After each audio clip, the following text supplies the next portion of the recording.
सामाजिक शास्त्राच्या धड्यावरून एनसीईआरटीला न्यायालयाने फटकारलं। एनसीईआरटीने मागितली बिनशर्त माफी। न्याय व्यवस्थेवरील मजकुरावरून पाठ्यपुस्तक पुन्हा लिहिण्याचा निर्णय। संवैधानिक संस्थांबाबतच्या मजकुरावरून वादंग। नवीन शैक्षणिक सत्रात तो धडा बदलणार। इयत्ता 8वीच्या सामाजिक शास्त्राच्या पाठ्यपुस्तकात न्यायपालिकेतील भ्रष्टाचाराचा उल्लेख केल्यामुळे निर्माण झालेल्या वादानंतर राष्ट्रीय शैक्षणिक संशोधन आणि प्रशिक्षण परिषदेला म्हणजेच एनसीईआरटीला अखेर सर्वोच्च न्यायालयासमोर बिनशर्त माफी मागावी लागली आहे। या प्रकरणामुळे देशभरात शैक्षणिक क्षेत्रात मोठी चर्चा रंगली असून संबंधित धडा पुन्हा लिहिण्याचा निर्णय घेण्यात आलाय। मिळालेल्या माहितीनुसार इयत्ता 8वीच्या सामाजिक शास्त्राच्या पुस्तकातील एका प्रकरणात न्याय व्यवस्थेतील भ्रष्टाचाराचा उल्लेख करण्यात आला होता। शालेय स्तरावर न्यायपालिकेबद्दल अशा प्रकारचा मजकूर प्रकाशित झाल्याने सर्वोच्च न्यायालयाने स्वतःहून या प्रकरणाची दखल घेतली। सुनावणी दरम्यान न्यायालयाने या प्रकरणावर तीव्र नाराजी व्यक्त करत राष्ट्रीय शैक्षणिक संशोधन आणि प्रशिक्षण परिषदेकडून स्पष्टीकरण मागितले। सर्वोच्च न्यायालयाच्या फटकारानंतर परिषदेकडून न्यायालयाची बिनशर्त माफी मागण्यात आली। परिषदेकडून स्पष्ट करण्यात आले की नव्या अभ्यासक्रमाच्या पुस्तकांचा उद्देश विद्यार्थ्यांमध्ये संविधानिक संस्थांबद्दल जागरूकता निर्माण करणे हा होता। मात्र संबंधित मजकुराची मांडणी योग्य प्रकारे न झाल्याची कबुली देत एनसीईआरटी कडून खेद व्यक्त करण्यात आला। या पार्श्वभूमीवर संबंधित प्रकरण पुन्हा लिहिण्याचा निर्णय घेण्यात आला असून सुधारित मजकुरासह पुस्तकाची नवीन आवृत्ती शैक्षणिक सत्र 2026 ते 27 च्या सुरुवातीला इयत्ता 8वीच्या विद्यार्थ्यांना उपलब्ध करून दिली जाणार असल्याची माहिती परिषदेकडून देण्यात आली आहे। दरम्यान अलीकडेच प्रकाशित करण्यात आलेल्या exploring society India and beyond भाग 2 या इयत्ता 8वीच्या सामाजिक शास्त्राच्या पुस्तकातील आपल्या समाजातील न्याय व्यवस्थेची भूमिका या धड्याच्या 4थ्या प्रकरणात भारताच्या न्याय व्यवस्थेसमोरील आव्हानांवर चर्चा करण्यात आली होती।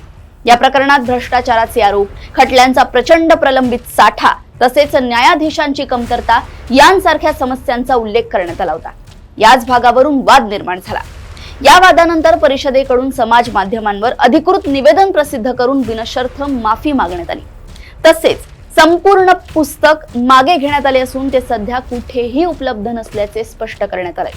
सर्वोच्च न्यायालयानेही या प्रकरणावर कठोर टिप्पणी करत पुस्तकाचे प्रकाशन, पुनर्मुद्रण आणि डिजिटल वितरण थांबवण्याचे निर्देश दिले होते। या संपूर्ण घटनेनंतर राष्ट्रीय शैक्षणिक संशोधन आणि प्रशिक्षण परिषदेकडून शैक्षणिक सामग्री तयार करताना अचूकता, संवेदनशीलता आणि जबाबदारीचे उच्च मानक राखण्याचे आश्वासन देण्यात आले आहे। राष्ट्रीय शैक्षणिक संशोधन आणि प्रशिक्षण परिषदेकडून पाठ्यपुस्तके तयार करण्याची प्रक्रिया अनेक टप्प्यातून पार पडते। सर्वप्रथम राष्ट्रीय अभ्यासक्रम आराखडा तयार केला जातो। सध्या वापरली जाणारी पुस्तके नव्या शैक्षणिक धोरणानुसार आणि राष्ट्रीय अभ्यासक्रम आराखडा सामाजिक शिक्षण 2023 यांच्या आधारे तयार करण्यात येत आहे। अभ्यासक्रम आराखडा तयार करण्यासाठी विषयानुसार समित्या स्थापन केल्या जातात। 2021 मध्ये अशा सुमारे 25 समित्या स्थापन करण्यात आल्या होत्या। या समित्या विषयानुसार मार्गदर्शक अहवाल तयार करतात, ज्यामध्ये पाठ्यपुस्तकांमध्ये कोणते बदल आवश्यक आहेत याबाबत सूचना दिल्या जातात। त्यानंतर हे सर्व अहवाल सुकाणू समितीकडे पाठवले जातात। यानंतर प्रत्येक विषयासाठी पाठ्यपुस्तक विकास समिती स्थापन केली जाते। या समित्यांमध्ये विविध क्षेत्रांतील तज्ञांचा समावेश केला जातो। काही वेळा उद्योग क्षेत्रातील तज्ञांनाही या समित्यांमध्ये सहभागी करून घेतले जाते, जेणेकरून त्या विषयाच्या व्यावहारिक गरजांचा विचार करता येईल। पाठ्यपुस्तक विकास समितीने तयार केलेला मसुदा पुढील टप्प्यात राष्ट्रीय शैक्षणिक संशोधन आणि प्रशिक्षण परिषदेअंतर्गत तज्ञांकडे पाठवला जातो। हे तज्ञ त्या मजकुराची तथ्यात्मक अचूकता, शैक्षणिक उपयुक्तता तसेच विद्यार्थ्यांच्या वयोगटानुसार योग्यतेची तपासणी करतात। त्यानंतर हा मसुदा अभ्यासक्रम समितीकडे पाठवला जातो। अधिकृतरित्या शिक्षण मंत्रालय फक्त धोरणात्मक देखरेख करते आणि पाठ्यपुस्तकातील प्रकरणांना थेट मंजुरी देत नाही, मात्र अप्रत्यक्ष पद्धतीने संपूर्ण प्रक्रियेवर लक्ष ठेवले जाते।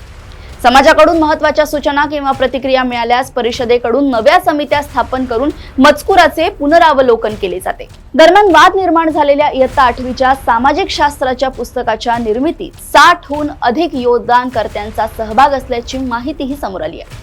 आता संबंधित धडा पुन्हा लिहून सुधारित पाठ्यपुस्तक नव्या शैक्षणिक सत्रात विद्यार्थ्यांसाठी उपलब्ध करून देण्याची तयारी परिषदेकडून सुरू करण्यात आली आहे।